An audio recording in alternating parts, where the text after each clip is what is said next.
look like a proper politician. Thanks, man. You ready? Yeah, absolutely. Okay. All right. Take a deep breath. Okay. Hey, everybody. Thank you so much for joining us today. This is Isaiah Diesel at RG Podcast, joined with a very, very, very, very, very special guest to this channel, but also a friend of her family, Mr. Das Williams. Did I say that right? You did. Dazier. Actually, I was just thinking about preparing for this podcast, and I was thinking your first campaign was the first one I ever got involved with, so that's pretty exciting. You and members of your family have walked a lot of precincts trying to elect good candidates together with me. I've tried to put in some time in Bakersfield too to help pay back, but yeah. Yeah. So before we get started, we like to do a quick friendly fire round. So these questions don't have anything to do with politics, because as you know, politics can get a little bit contentious. And so we like to keep things a little bit light on this channel. So you ready for this? Sure. Okay. Favorite Stephen King novel or film? Oh, that's easy. It? From the Gunslinger series, book 4. Okay. That's yeah, absolutely. Not made into a movie yet, but it really should be. Okay. What about if you were able to take a 20-floor elevator ride with any person who's ever existed, who would you want to do that with? 20-floor ride. Come on, friendly fire. This is rapid fire. Let's go. Churchill. Okay. Coffee or tea? Coffee. I'm having coffee right now.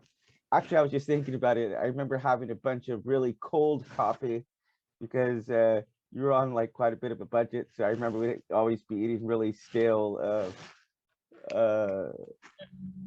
bagels, stale bagels and cold coffee. That was a staple of the DOS campaign.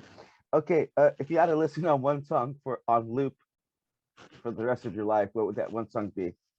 And God Moved Across the Face of the Waters by Moby. Okay. And your last meal on death row?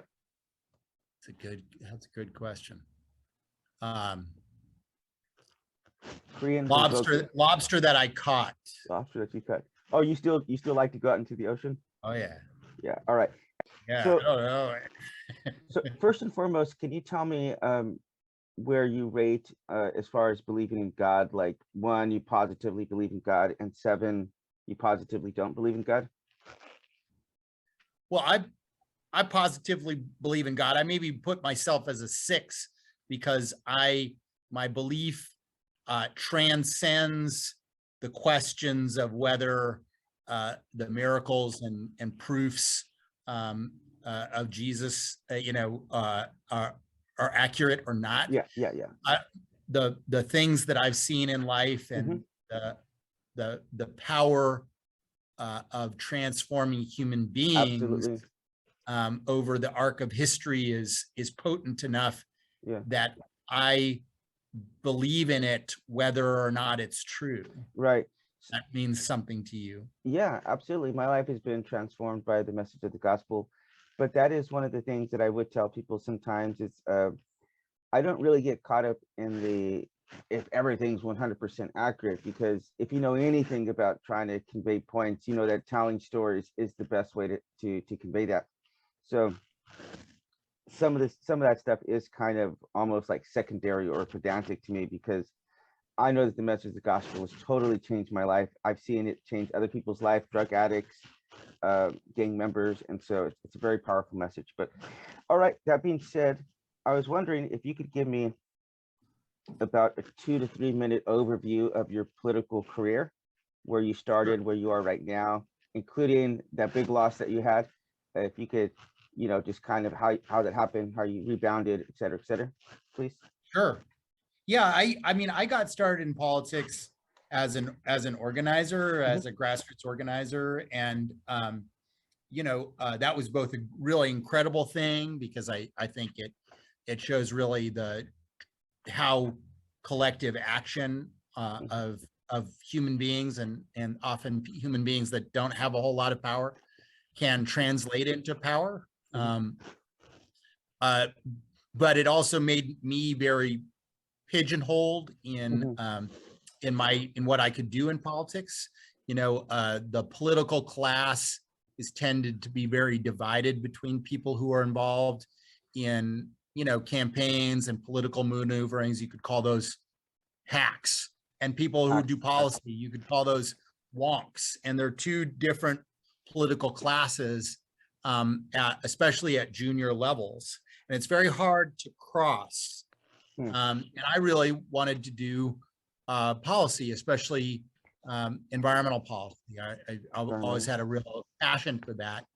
And, after a while, I realized, the only way I'm going to be able to do this is to run for office myself instead of just working for other people in politics. And so I did back in 2003, ran for city council and won a seat on the Santa Barbara City Council.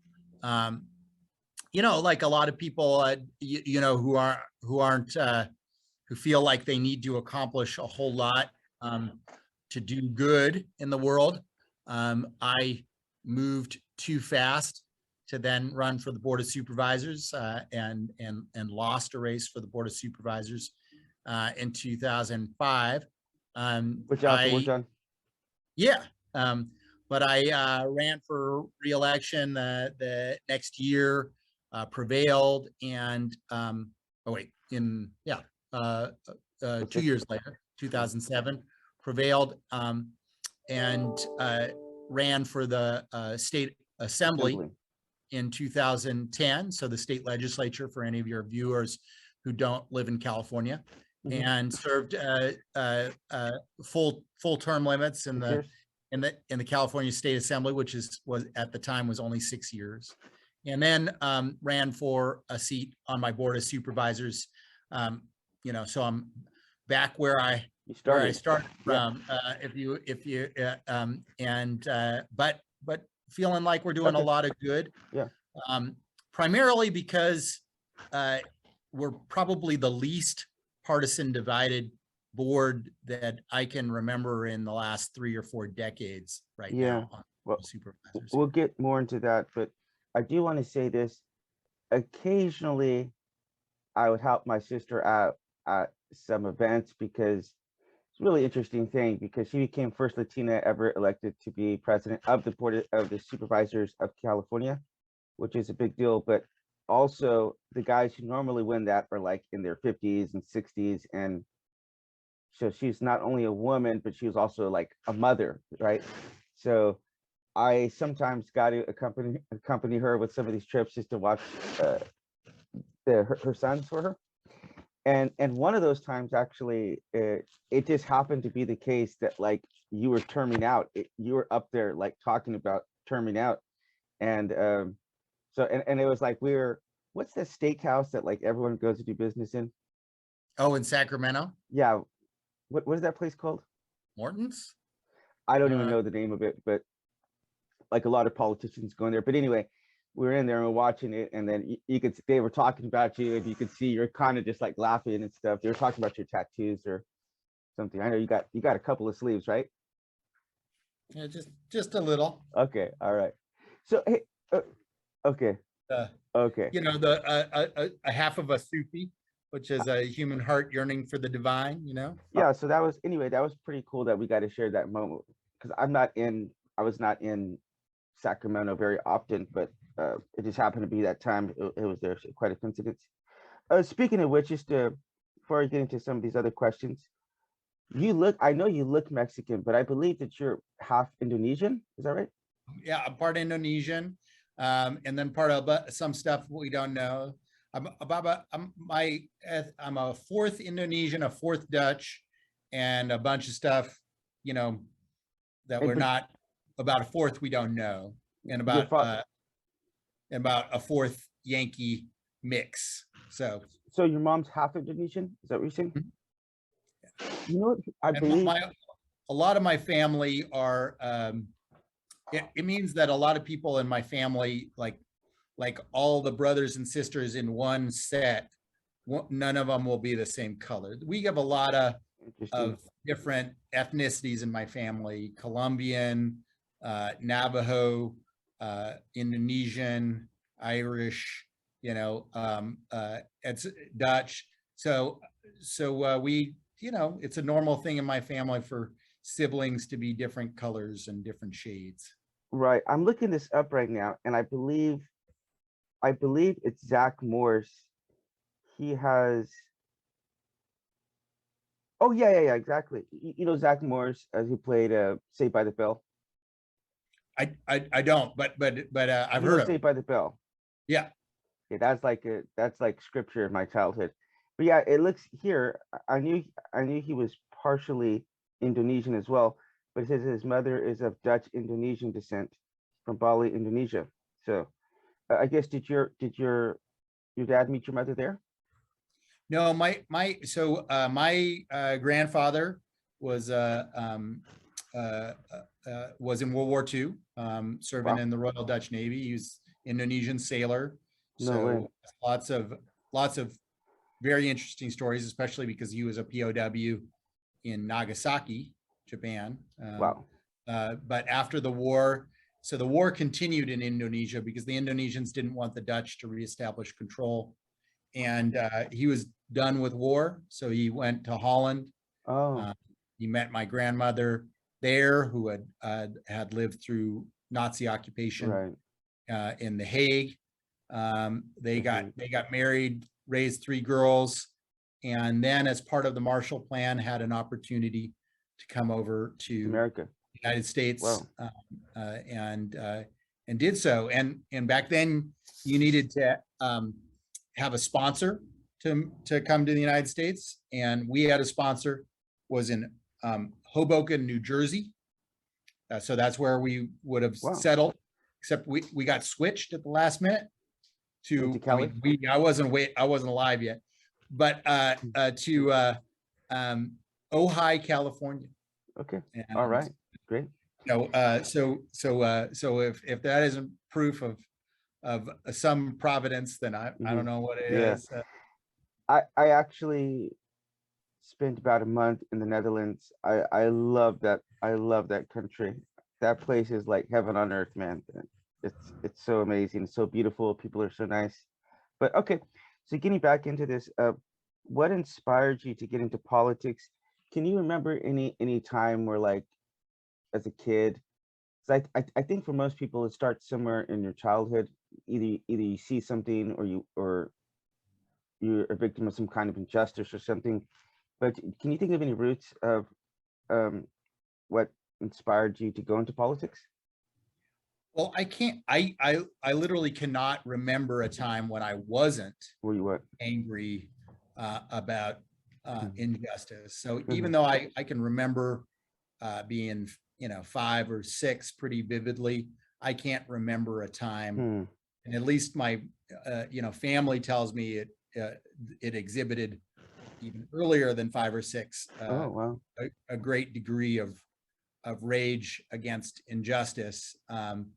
And so, I think that's what inspired that. I think that was the conviction that things should change, and maybe I had some doubt of whether politics, or being a preacher politician or a poet, would have more change. But I suppose in the ideal world, there shouldn't be that much difference between those 3 anyway. Yeah, you know what? Well, see, my sisters, like growing up with my sister, everybody just knew she was going to do something like crazy big. Like, she's just in another league as far as being engaged. Just always knowing Leticia, I am not surprised one bit. right. Knowing my sister, it's like, because I'm not a very outgoing type person, so to do something like this podcast, everyone always thinks like, oh, you must you must have like all this charisma or natural talent. I'm like, no, it takes a lot out of me, one, and I'm not nearly as good as I really wish that I was, because my sister, I remember one time, I think the first time I ever saw her at an event, um, all these people were speaking and like nobody was engaged in this, it's just one of these things, people are drinking, they're having these, they call it a rubber chicken circuit. You heard that expression? Yeah, yeah, the rubber chicken circuit, absolutely. Yeah. Been on that circuit for years. Yeah. So that's what she's doing. And then she's like the keynote speaker. And so everyone's just totally disengaged. I mean, it's a little embarrassing to tell you the truth, because no one's just really paying attention to the speakers. And then I see my sister go up there and the whole crowd just gets silent. And then everyone just like turns to look at her, man. It was quite amazing. But as a kid though, like I've even looked at some old footage of her like making some videos at the house, and it just like, you just knew she was going to be a politician or like someone who was like on the news often, like an anchor, because that is like a very rare thing, because most people don't like to be in front of cameras or giving speeches and stuff. But then you have someone like her and they're just naturally drawn to it, it's like destiny, genetics. So okay, all right, so next one is what do you believe are the most frustrating and rewarding aspects of politics in general? Well, I mean, there's no question that the most frustrating aspects of politics is how long it takes to create meaningful changes to government policy and to society. But I think the most fulfilling is to see when when you have been able to make those changes. And it's one level of fulfillment when you see that changed in law, but it's a whole deeper level of fulfillment when you see that law actually make it to regulation, actually make it to the ground, actually make it to changes. One I'll give, for instance, the end of putting food waste in the landfill is finally here in California, because it's a big producer of methane emissions, and that's something I worked on. And it's good to see it, because we need to number one, use food waste for energy and for the things that or for good soil, the things that we need in the long run, but we also need to do our part against climate change. Yeah, you know what? In South Korea, they have these things called umshik sireki, which means trash. It literally translates to food trash. And so what it is everybody has like these buckets in their house, and you fill it up with your food scraps. And then like almost everybody lives in an apartment complex in South Korea. So nobody really has like, I mean, some people might have like a house but out in the countryside, but if you live in like a city, in America, it's like how you think of people who live in apartments as like being poor, but like in South Korea, it's just like if you have money, you own an apartment, or like I guess it'd be like a condo. But anyway, any of those neighborhoods, like right here, there's maybe like six apartments, really big, like 13, 15-foot story apartments. But in the bottom, everybody takes that and then they dump it into those things, and then they take that and then they feed it, I guess, to the pigs and stuff. They do a very similar thing in Las Vegas, because so many people eat at the all-you-can-eat buffets and then just load it up with all kinds of food and then don't eat it. So I do know they take that and they feed it to the pigs. So what do they do with that? I mean, it's one of the lessons. I mean, it is literally one of the biggest ways that we could affect climate change is either number one, don't get more food than you can actually eat. Number two, make sure that you are either composting it yourself or that your municipality uses it for energy production or to feed pigs or whatever. But here in Santa Barbara, what we've done is we run an anaerobic digester, and we that runs a turbine, and we make energy from it. Wow. Oh, okay.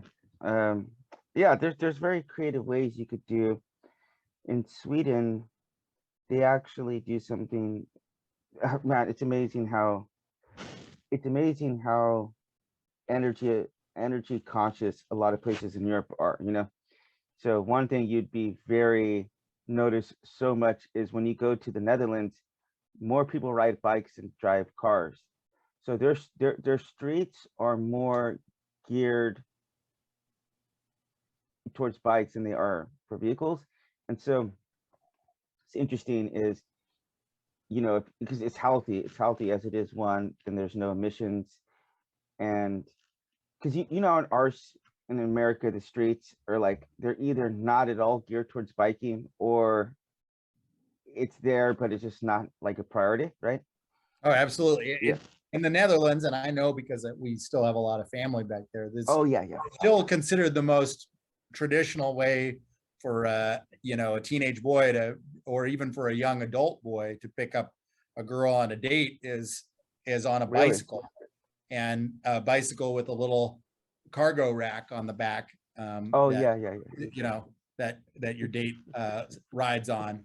That's that is considered the most wholesome, traditional way to pick up your date. So yeah, speaking of wholesome and traditional, people have this ridiculous idea that in the Netherlands, like, everyone's on the corner smoking weed, and there's prostitutes and heroin in every corner. It is so not like that.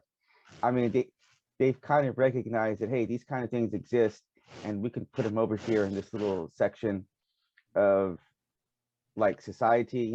Like, okay, yeah, I'd be lying to say every place doesn't have like a red light district, but they've allocated this area and say it's going to be done in a safe way in this little spot right here, rather than being done on street corners, whatever. And then you go into some of the coffee shops. Oh, God, that's crazy experiences in the Netherlands. But you go into there, and you'll just see like businessmen who pop in for coffee and a joint after work, and you're like, this guy would be equivalent of someone who just stopped in for like a beer after work and gonna go home, is not like stumbling around. And yeah, I mean, the Dutch people, and I can speak from experience as a member of an immigrant Dutch Indonesian family. The Dutch people have issues with drug abuse and other things, just like every other group of people on the earth, but the rates are surprisingly low, and just a very large degree of impulse control or moderation, which is really a cultural value. Moderation is a cultural value. Trying things is also a cultural value in Holland, but moderation and doing things not in excess is a very strong cultural value too. Yeah, I actually stayed with a girl, because I remember of like this site called Couchsurfing, where you could go to different countries and stay with people. I've personally hosted about 300 people from probably 50 or 60 different countries. So whenever I would go travel to other countries, I would just go and stay with the people that I hosted before. So for example, I hosted this guy for a week. He was visiting his girlfriend here in his girlfriend's Korean, and she happened to live really close to me. So, he stayed with me for a week. And then I got a divorce, and I was like going through a really rough time. So I told him, hey, I could really use like a getaway. And so I went and stayed with him for like a month, man. It was amazing.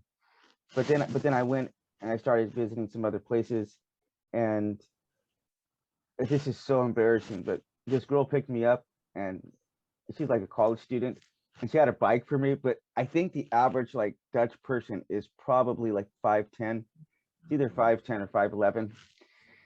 They're gigantic. They are giants. But she brought a bike for me, and they say like you have to be able to touch the feet with your with your feet. So it's like I was like, dude, it was so scary. I was like suspended on this bike, and anytime I wanted to stop and add my bag on, I would have to like totally fall off and catch myself. So that was pretty funny. But okay, here we go. Next question is, what does it take to be a successful politician in your eyes, besides being a narcissist? I think patience is a big thing. The ability to lie with a straight face. To be able to create alliances with people and coalitions, and I also think the ability to communicate why something is a good idea. I think those are all really important virtues. I would say that right now what's really desperately important in democracies is to make sure that your first fealty is to a higher power than your self-interest. And I don't just mean that to like God. I mean that to your nation, to its constitution, to the rule of law, to the idea of democracy, because we are seeing an erosion of democratic values, even in states that are republics, democracies, and that is a very dangerous thing in the long run. We kind of kid ourselves that democracy and the existence of a republic is an enduring thing, when we've really, our system of government has only been triumphant for a blip on the human scale. And I think we have yet to prove how enduring we really are, and how enduring our way of life really is. And I would urge that be the overarching value if you get into politics. Yeah, that's actually a really good point. And one of the things, I don't know, I'm not really into politics myself, because in my own personal opinion, it kind of allocates change.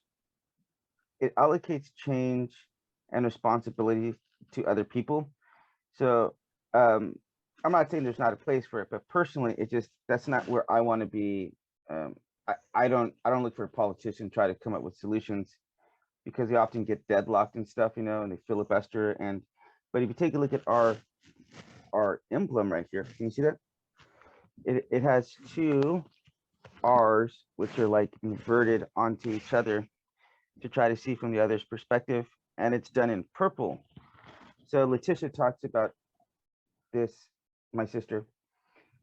She calls it the purple center, where like going to either extreme in the right wing or left wing, red or blue, it can be dangerous from either extremes, and so not feeling that you have to compromise or try to see things, valid points from the other people's perspective, because the truth is that both sides have good ideas to them, and both sides have really bad ideas to them. And to think in such extreme black and white and not recognize the grays that exist, that can be something that is really inhibitive to change and to progress. Do you agree with that? Yeah, I would. My version of that, since I'm a pretty progressive Democrat, is that you can have ardent ideological goals, and I think those are very healthy and are needed. And I have pretty strong, some might even say, extreme environmental policy goals. But I don't think it's a good idea to make your methods ideological. Not only can that become very ineffective and not accomplish your ideological goals, because set ideological methods as being the only methods to achieve them, but some of the most terrible crimes against humanity have been committed by states using ideological goals or ideological methods that obviously don't work. Right. A lot of people don't understand that, essentially, the Irish famine was a human-induced famine. More agricultural products were being grown there than was needed to feed the population. But because of Great Britain's firm free market ideology, there was no thought to stop those boats leaving with oats leaving out of port in Ireland, to stop those from leaving port to feed people who were starving to death by the millions. Because that ideological, well, we want to solve the famine, but we want to do it with exclusively free market methods. Right. And then in a very even more brutal mirror image, you could say that the famine, the famine in primarily in Ukraine and Russia, but primarily in Ukraine during collectivization in the 1920s, was a total failure in terms of the goals that the Soviet state had, but they just stuck with it because they were adhering to ideological methods, and millions more perished. Yeah. And I will say this, I remember being extremely left wing. I would say I was probably 100% in the left wing, far left than any person probably you encounter. And I think you might remember that stage of my life. But now, having traveled the world, being a father, getting educated, being a husband, I still lean left, but it's probably like 55, 45, because I have plenty of problems with the liberals. Plenty of things that they do, I think, are totally irrational and actually flat out dangerous, if I'm going to be honest. But one of the things that I learned my freshman year that really stuck out was two things, actually. One, our professor said that people tend to think of like the political spectrum, like you have the left wing and the right wing. And he says, that's easy to think about, but he says, but the reality is it's more like a circle, because the further you go to the left and then the further you go to the right, it just loops around to each other, and to where the government is doing everything, and it's just totally abusive either side. Either of those extremes you take all the way, it's just going to loop around to totalitarianism. And then the other thing that he said, which was like kind of what makes a republic so successful, like you had mentioned, what makes it the most challenging thing, or difficult, frustrating, is that it takes a long time to make changes. But that's actually like the best quality of the kind of republic that we have. Even though that can be frustrating, whenever you have people who say, we want to make these changes yesterday, and people who have radical way of thinking, it could be really, really unstable to society if you're just changing stuff so much back and forth, So I think stability is good, but I mean, being able to deal with problems is also really important. And other democratic states that are very stable societies have systems that are able to move faster than the United States. I'll just give you an example. After Kristallnacht, since this is International Holocaust Remembrance Day this week, right after Kristallnacht, the British Parliament met, and even though there was a great degree of anti-Semitism in Great Britain at the time, there was an immediate bill to take in Jewish children from Germany. In less than a month, there were boats arriving with refugees from Germany. They had changed the law, they had boats, they were going. That would never happen in the United States. We would never be able to change what was going on that fast to respond to that kind of crisis. And that's a problem, in my view. Another example, just when I was visiting Israel a number of years ago, the member of parliament whose ancestry was from Ethiopia, she was denied the ability to give blood by some weird thing in the giving blood system in Israel. Within a couple days, Parliament had changed the whole system. Really? Or had changed that part of the system that would allow, Black people who were, Jewish parliament, whether or not they were parliamentarians, they were members of the state of Israel that basically descend from people coming from Ethiopia. It's so you can have a democratic, stable society and be able to react faster than we do. But I want to go back to what you were saying about moderation. Mm-hmm. I think moderation is really, a good thing for a democratic society. The problem in the United States at this point is that the right wing of one of our political parties, the Republican Party, continuously tries to push the rest of the party in more extreme versions. And of course, within, a year ago, what that meant, is something as radical as the extreme of the Republican Party, basically condoning secession attempts or condoning trying to throw the government, or at best downplaying people trying to overthrow the government as that's not a big deal, right? And that's really not healthy for a democracy. When any party becomes captured by its extreme wing and where it has enforced orthodoxy, not only around ideological points, but around certain people, it's a great potential for abuse. But I can totally, although I don't agree with them at all with what they were doing, you could totally understand where that was coming from whenever you had like months literally of cities burning, again, I don't agree with either of those sides, but because I'm just more of a moderate person politically, but that shows there is a really big problem in America's system. This is why, living overseas for 10 years, when people say, I don't think it's explainable in that way. I don't think it's explainable for people to go, oh, I'm seeing, rioting in my community.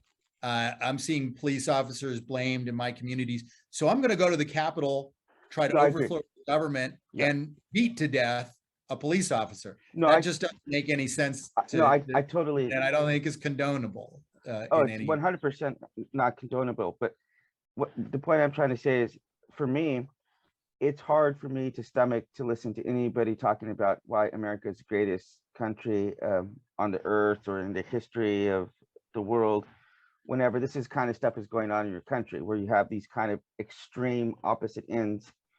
And so I'm like, you have these race riots that were going on and stuff, and just like, clearly this system needs a lot of overhaul, and I don't know, maybe some of that was a bit necessary to address the police brutality that had been going on, but for so many decades, because I just tell you, like, going to Belgium, the police officers look like they work at like fast food restaurants. They have like those ridiculous sailor hats on, and they're just like all skippy, walking around like they're the most non-intimidating.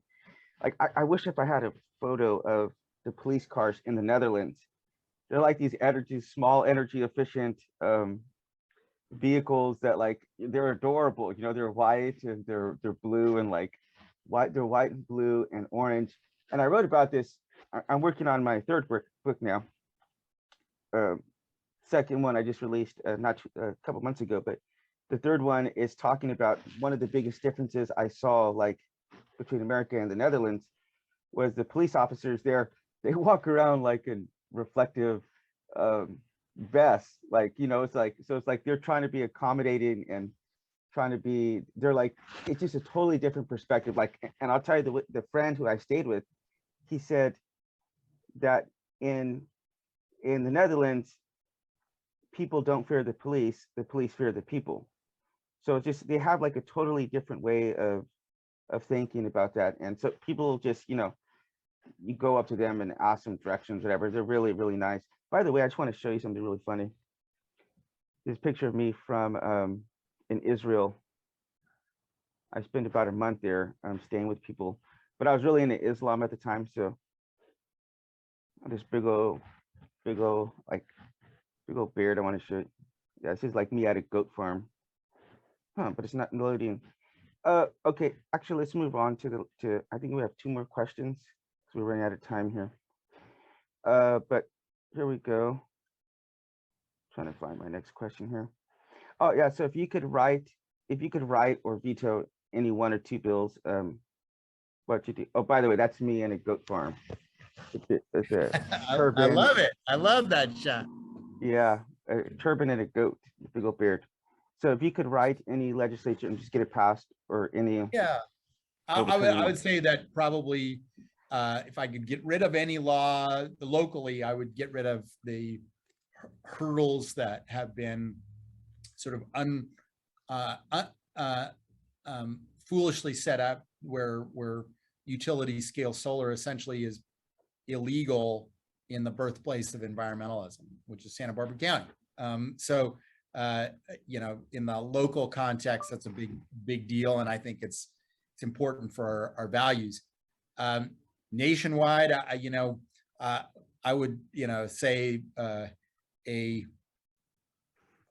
carbon tax that simultaneously lowers other taxes on working people would be, I think, really a good idea, because we desperately need to reduce emissions fast.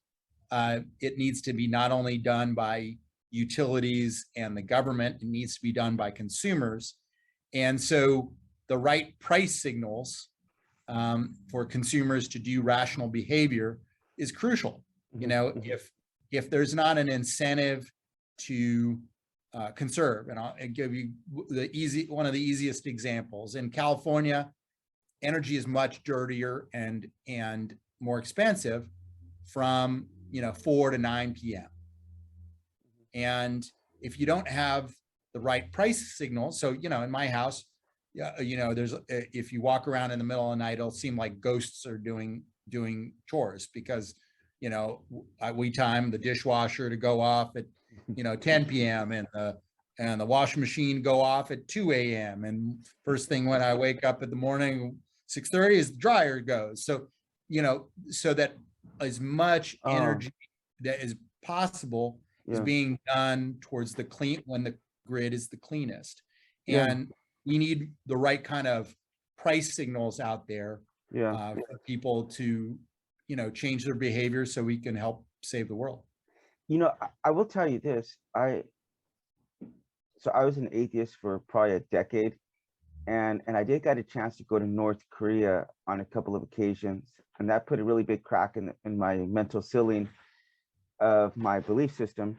But one of the things I noticed, like, I in no sense of the word would advocate that system, because I saw some extreme grotesque abuse and mind control over people going on there. But one of the things you just have to stop and take a step back and appreciate is that the country was really pristine. You know, there wasn't a lot of trash. Nobody really had cars. Everyone was driving around. Speaking of bikes, that's like the way people get around there, because they don't have petroleum. But if you were to contrast that with South Korea, I call it the land of 1,000 lights, because it is the most obnoxious. The way that they advertise is everything is just flashing neon lights, you know, and so there is a grotesque abuse of materialism here, that is like materialism and consumption, that is, I don't know, striking some kind of balance between those two extreme ends. And you would never see such a difference between countries as a 30-minute bus ride when you're crossing the border. I mean, it is like going from, just imagine like America right next to like Africa or something, you know. There's such a big difference there. And I'm not saying either side is 100% right or wrong, but clearly there needs to be some kind of balance where we are thinking about the future of our children, because that's really what we need to be thinking about, because really yeah. Well, I definitely think that you know, democracy and capitalism is the right way to get to a better society. Sure. But I also think that you know, you can have abuses in a society when the state and the collective have too much power, and you can also have abuses in a society when individual materialism has too much power. Right. And, you know, I think, you know, what I would hope is that we can manage as a society in the West, in the democratic states of the world, to temper our individualism with a vision of a collective future where we don't, you know, destroy much of the world with climate change, and where we get our own consumption under control. Yeah. And so we don't prove the totalitarian nations of this world correct by essentially destroying ourselves with our own decadence. Absolutely. And speaking of capitalism, I just tell you, like, things that I've seen overseas that just, like, you see them, you're like, why in the heck don't we have that in America? One of them I told you with the food, but in Greece, I spent like about 4 months there. They have something where as you wash your hands, that water goes directly over to fill up the tank to when you flush the toilet. So that water's not. That's great. Yeah, California probably needs more of those. Yeah. We got some good rain, but not enough. We're still in a drought here. So it's pretty brilliant. And then another thing that I've seen is these little like circle things that you could put onto your